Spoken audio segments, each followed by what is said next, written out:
উস্তা ভাজি করুন। উস্তা ভাজির জন্য এখন পেঁয়াজ দিলাম, কাঁচামরিচ দিলাম, পেঁয়াজগুলো একটু কষাই, লবণ দিলাম, লাড়াচাড়া দিয়ে একটু কষাই নিয়ে পেস্ট একটু ভাজা ভাজা করুন।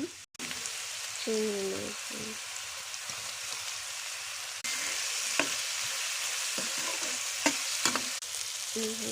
আদা বাটা দিলাম,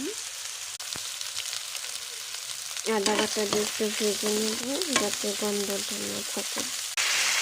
একটু পানি দিলাম, সামান্য পরিমাণে হলুদ দিলাম, একটু কালার দিলাম। বুঝতে পেরে গেছে, ধনিয়া পাতা দিলাম, নামাই ফেলবো এখন ধনিয়া পাতাটা কমপ্লিট। কালীবাউস মাছ ভাজবো, এখন তেল দিলাম গরমে, কালীবাউস মাছ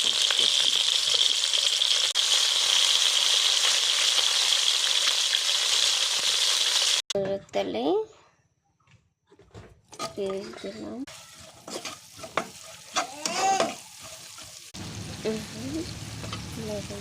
আদা দেব, এখন আদা কষাই নেব যাতে গন্ধটা না থাকে। জিরা দেব, জিরা একটু পরে দিয়ে আমি যাতে একটু গ্রান পাই। পানি দেব, হলুদের গুঁড়া দিলাম, মরিচের গুঁড়ো দিলাম, এখন কষাইতেছি, একটু জাওয়াইতেছি। ওপর দিয়ে তেল উঠছে, এখন কষানো শেষ। সবজি দেব, মটরের ছিম আর ফুলকপি দিয়ে মাছ দিয়ে রান্না করবো। খাইলাম ট্রাই করে দেব,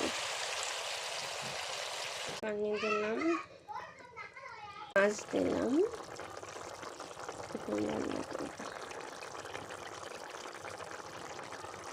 জিরা পাতা দেব,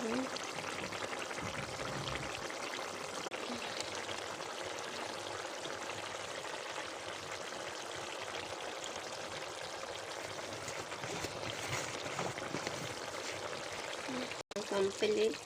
ধনিয়া পাতা দিলাম, জিরা ফাঁকি দিলাম, এখন নামাই ফেলবো।